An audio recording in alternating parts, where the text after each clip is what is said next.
Kaidi, welcome back to my channel, Made Between the Pages. My name is Taylor, and today we're going to be doing my March 2022 wrap-up.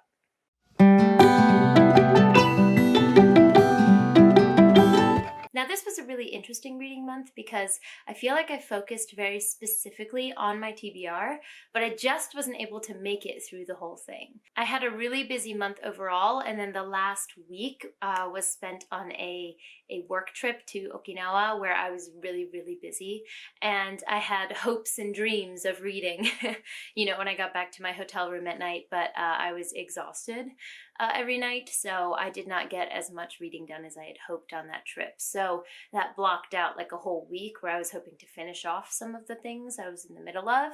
But let's go ahead and talk about what I finished, and then I'll also talk about what I am in the middle of and my thoughts so far. The first book I finished was a middle grade, and that was The House with Chicken Legs by Sophie Anderson. So I did talk about this in my most recent vlog, which I'll be sure to link down below. I read this in one sitting in about 4 hours, and first off, let me say that it has to be a very charming and interesting book for that to happen in the first place. So obviously there were elements of this book that I really liked, but there were some elements that weren't my favorite, so overall I ended up giving this a 3.5 stars. Basically, we follow our main character, Marinka, who I believe is 12 years old in this book, and her grandmother is a Baba Yaga. If you don't know the story of Baba Yaga, it's this folk tale story about an old woman who lives in a house that has legs and can move of its own accord. Some of the folk tales, I believe, have her being a scary, like, witch that eats people, and some a more benevolent being. But this book is based on the more benevolent aspect of this story. And basically, Baba Yagas guide the dead to their resting place. So basically every night their sentient house moves to where it is most needed. Then they set up a feast for the dead and use their skills and their magic to guide the dead to a peaceful resting place. And there are many Baba Yagas all over the world, but Marinka is feeling like she's being forced into this life. This is not what she wants. She simply wants to be a normal girl that doesn't have to spend her life traveling the world and being constantly in flux and spending her free time with dead people. This book deals with a lot of really important and heavy themes. It deals with, grief and loss and how we process those things. It also deals with the sense of self and sense of community and how both of those things are really important to ground us in this world. So it talks about a lot of really important themes that I think were really well handled. And I also loved the sentient house. I live for that kind of character. So in Howl's Moving Castle back here, oh, my TBR jar is down here. Let me move that back up where it should be. But with Howl's Moving Castle here, I love the sentient house aspect of that, as well as like the sentient spaceship in Skyward, which I have behind me. You can't see it on camera, I don't think you can, but on that shelf down there I have Skyward as well, that has a sentient spaceship. So I really like those types of characters, and the house in this was just delightful. And the kind of bond that these houses have with their Baba Yagas was just, I loved it so much. There was also a good bit of whimsy in this book that was very enjoyable. But some of the plot lines and the way the story progressed didn't really work for me. So I understand we have a young character, so they're gonna learn through making mistakes, and all of their decisions are not gonna be good ones. And that's part of having a young protagonist. But my issue was that every time a mistake was made, we didn't learn from it. Marinka would have negative consequences come from this bad decision, and she would sit with the feelings and think about them and then make the same bad decision again with the same bad consequences. So it felt very repetitive, and like Marinka wasn't really learning from, she wasn't really making any character progress, I guess is what I'm getting at here, from those actions. And it felt like it was the same thing happening over and over again until like the end of the book. So that aspect of the book felt really repetitive to me. There were also some whimsical aspects of this book that I felt like we kind of touched on the surface of, but we didn't really dive into the magical elements that would have made this like super, super interesting for me. So overall, I really did enjoy my reading experience, and I plan to continue on with the other books by Sophie Anderson. I believe she has The Girl Who Speaks Bear and another book that I can't think of right now, but I believe she has 3 books out right now. I mean, they're stunning. I mean, paperback editions of middle grades are killing it, but I definitely plan to continue with the other 2 books in the series. And I also just want to say thank you so much to Leanne from Leanne Reads, who sent this to me, which is just, she didn't have to, but I'm so thankful that she did. And I'm really happy to have this in my collection. Now, the next book has a really long full title, so I'm going to read it off my notes here, which is Wayward Lives, Beautiful Experiments, Intimate Histories of Riotous Black Girls, Troublesome Women, and Queer Radicals. This was the pick for the Only Good Book Club, so we are going to have like a private chat about this as well. But for me, this book wasn't what it was advertised to be. From that title and the blurb of the book, I expected a book that, of course, talked about the context in which these individuals lived, which would necessitate talking about the violence that they faced, and the obstacles that they faced in their life, but with more of a focus on the stories of these individuals and the more intimate details of the lives of those in this community at the time, how they created a community, how they communicated together, and how these beautiful experiments allowed them to thrive in their own way, in their own lifestyle. However, this book focused a lot more on the surrounding society and the violence, specifically the violence that these individuals, these women, these girls, these femmes faced. And while that's a really important story to tell, if you're not ready for it, it is just overwhelming the level of trauma you're suddenly facing or reading about. This book was specifically written from a very close perspective, so you're supposed to feel as if you're looking from the perspective of the people that are being discussed, not like from an outsider's point of view, as a lot of historical accounts are, looking in. It's supposed to be written so you can like taste and touch and feel the environment that these women, girls, and femmes are in. And that part of the book was beautifully written. I really could taste, touch, and feel the environment. And I really think that the writing was beautifully crafted in those cases. However, outside of the craft of the writing, I felt like this book was so purely focused on the violence that it really took away from the beautiful aspect of it. It's called Beautiful Experiments. So I was hoping to get more of an intimate view of the little pinch of magic that these women, girls, and femmes were able to put into their life. And so I guess you could say I was looking for something with a little bit more of a positive outlook, not to ignore the historical context that these individuals faced whatsoever, but to have a different focus in the writing. Also, the beginning of the book really caught my attention, and I wanted to pick it up and read it more often, but the middle felt like a huge slog for me. The way that the different narratives were introduced felt very fractured, and like it didn't flow from one to the other. So when we would switch perspectives, I was kind of disoriented and wasn't really sure what was happening. And it led me to, when I put it down, not be as excited to pick it back up because I wasn't really sure where I was starting from when I picked it back up. So that middle part really lost me. I do think by the end, I was a little more grounded with the book, but by that point in time, I was kind of ready to finish it. So I would say that this book had some really positive and more negative aspects to the reading experience for me. So I ended up rounding this out to a middle of 3.5 stars. The next book I read was The Tropic of Serpents, which is the second book in the Memoirs of Lady Trent series. I'm reading these as part of a Lady Trent read-along that is being hosted by Maria over on Tea Books Magic and a couple other people. And every month we read one book in the series. So last month we read A Tropic of Serpents, and I love these books. I ended up giving it 5 stars, as well as the first book. I am consuming them via audiobook, and the narrator is amazing.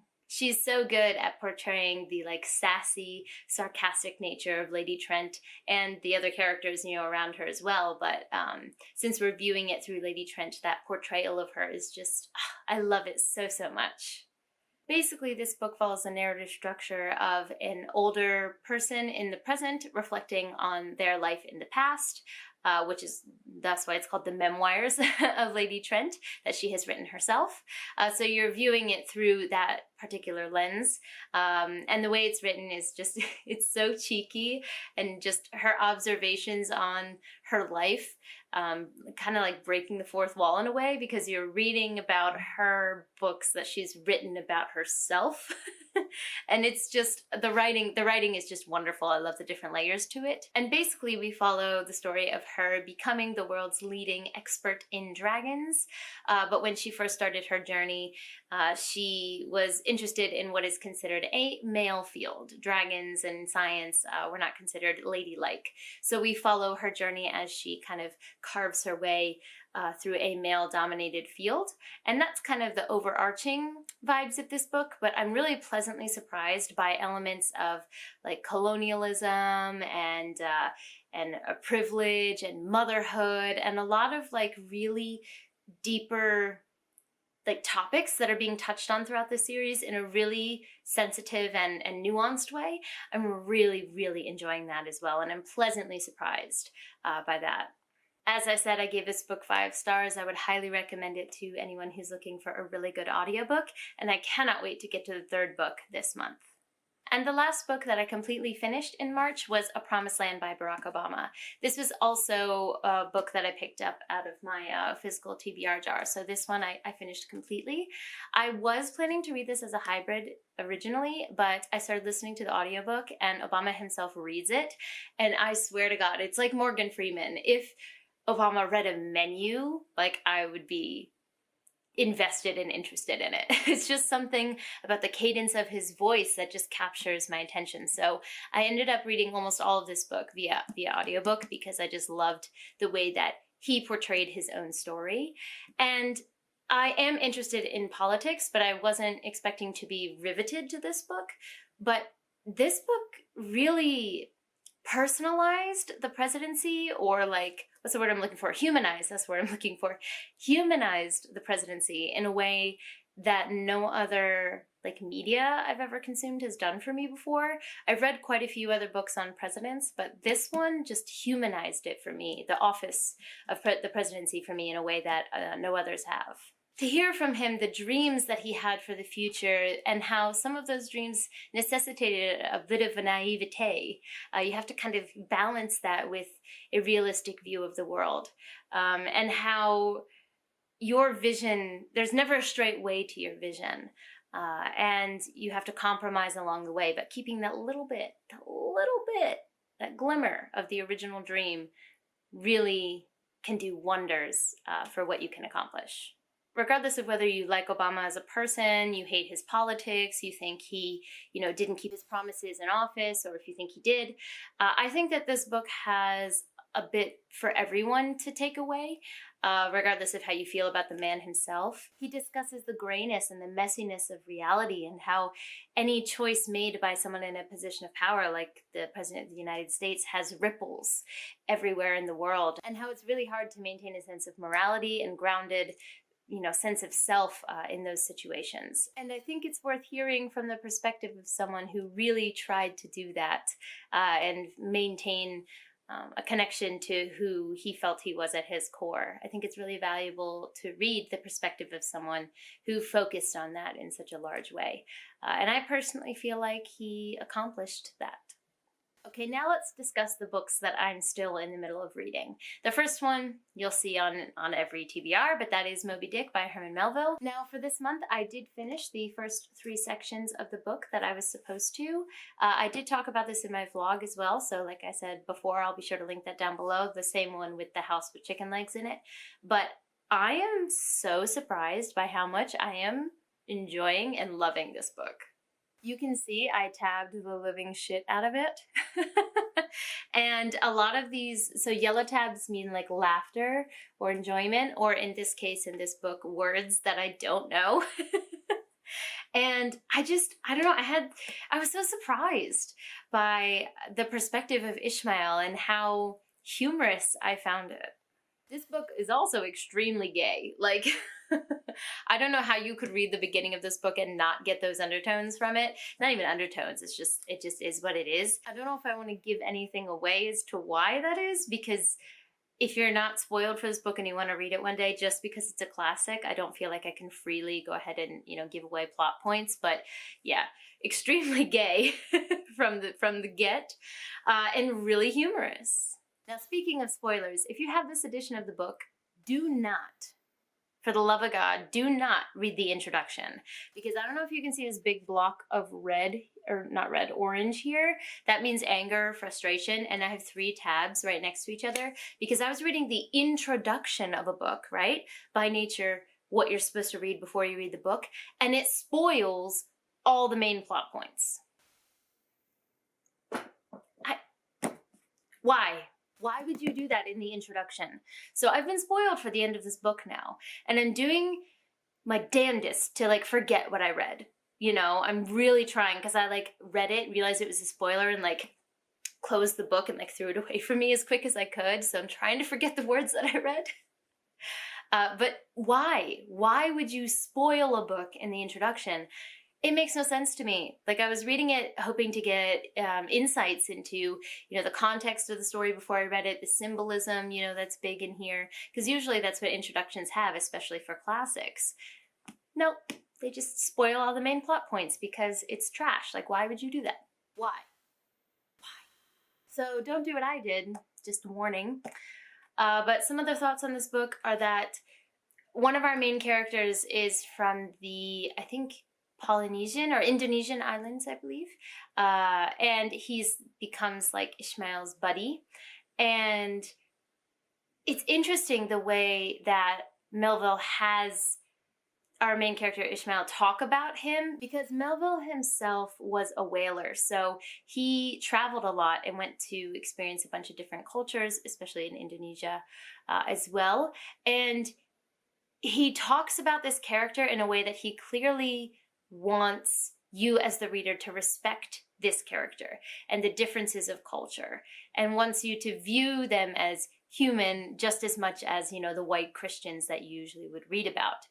But the language used to talk about this character, like savage, is used without any irony. So it's interesting to see the language being used is outdated and considerably racist, but the tones of it and the way that Melville clearly wants you to read this character are the opposite. For example, at one point, this made me laugh. I actually have a laugh tab on this because it's talking about Queequeg, which is the name of this character. And the main character, Ishmael, is watching him whittle a little idol that he has, a god idol. And it says, peering hard into its face and with a jackknife gently whittling away at its nose, meanwhile humming to himself in his heathenish way. What? How do you hum in a heathen way? I don't understand what that's supposed to mean. It's so strange, the way that this character is portrayed and the language used to describe him. How do you hum heathenly? Heathenishly. What word should I even use there? I also find some of the quotes in here to be very beautifully written. So one that I would like to read real quick is from when a priest is giving a sermon on the story of Jonah and the whale, which I go into this in the vlog as well, but I'm not a fan of that story because I really don't like the morals that it teaches, which is don't think for yourself. If you do, consequences are going to come your way. But while telling the story, there was this beautiful little passage which said that in this world, shipmates, sin that pays its way can travel freely and without a passport, whereas virtue, if a pauper, is stopped at all frontiers. And I just loved that little part of the sermon. that talks about how basically money talks. And those who lack virtue or morals are able to get away with things that people who truly do have that goodness in them cannot, if they're rich. So I just really like the way that that was worded, and I had to mark that when I read it. Like, when I say this is unexpectedly funny, I mean there's even a fart joke in here. That I really enjoyed. It's hard to explain because it deals with a footnote, but after said fart joke, there is a quote that talks about how the winds from the front of a boat are felt first before winds from behind, and so the sailors in the front are going to feel the wind before, like, the captain or the commodore, who, you know, is farther back. And it says, speaking of the commodore, he thinks he breathes it first, but not so. In much the same way do the commonality lead their leaders in many other things, at the same time that the leaders little suspect it. And so it's just little quotes like that that I'm eating this up. I'm really enjoying it. So I've talked about this for a really long time, so let me stop now. But I'm really, really pleasantly surprised, and I can't wait to get to the next 3 sections this month, which should be until here. So I'll be sure to talk about my thoughts as I make my way through. Okay, next we have House of Sky and Breath by Sarah J. Maas. Now this book is a surprise in the opposite direction. So I loved the first book, A House of Earth and Blood. It was the first 5-star book I ever read from Sarah J. Maas, and so I bought this book expecting it to be of the same caliber. Now the beginning of this book is really interesting. We pick up a lot of threads where we left off before, and the smut, as always, has been stellar. However, where I am now, which is about 3/4 the way through this book, the plot makes zero fucking sense. I have no idea what Miss Maas thought she was doing, adding all these plot things. So you'll see here, as I said, orange is frustration or anger. I got so frustrated during this part because the characters are so dumb. The decisions make no sense, and the plot threads are coming out of fucking nowhere. Like, I don't remember exactly what page it was on, but it's within this frustration section. But there's this character who is supposed to be the head of, like, a whole community of people. Their, like, spy division. He's supposed to be the head of this. And he, at one point, brings all of our main characters a bunch of loose threads that he can't trust yet, just brings them into all of these secrets for no reason. He even hands Bryce, the main character, like, physical evidence, like written evidence of these secrets that he's looking into. So now she has this power over him. And then as he's leaving, he's like, don't write anything down when you communicate with people. And I'm like, what the hell? This character makes no sense. You are the worst captain of spies I've ever read in my life. And like I said, they're trying to solve a mystery like in the first book, but the way they go about solving this mystery and the way they go about getting information makes no fucking sense. They have so many, like, open, what's the word I'm looking for? Open ends that can just tattle on them whenever they fucking want. People that don't even trust that they talk to. And it just... the lack of logic is driving me absolutely crazy. So the smut's great, but where I'm at, I'm really not enjoying the story at all.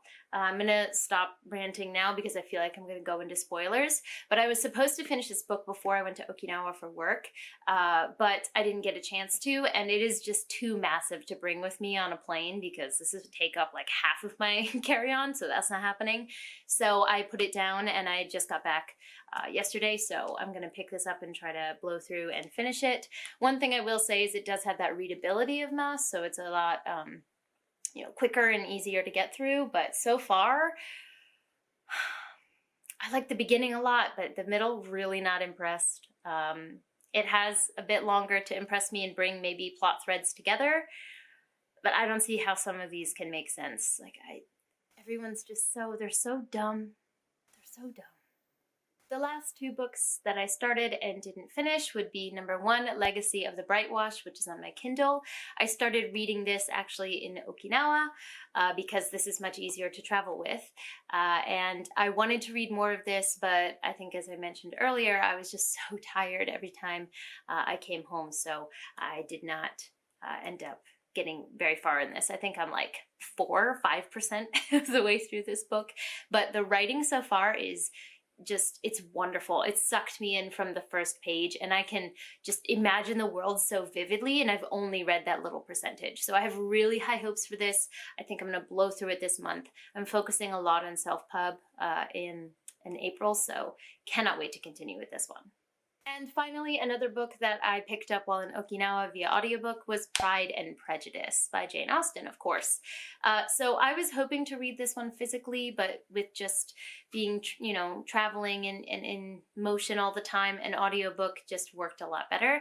But thankfully, the narrator for this is amazing. I love, just like the Lady Trent series, the emotion and like the little character snippets that she puts into the voice is just, it's wonderful. And she's really good at doing the voices of different characters, so I can always tell who's speaking and when the character, the point of view has shifted, which I think is a big talent to have, because a lot of audiobook narrators will keep the same voice for all of the characters, or do a very bad job of trying to do different accents, but she's nailing it.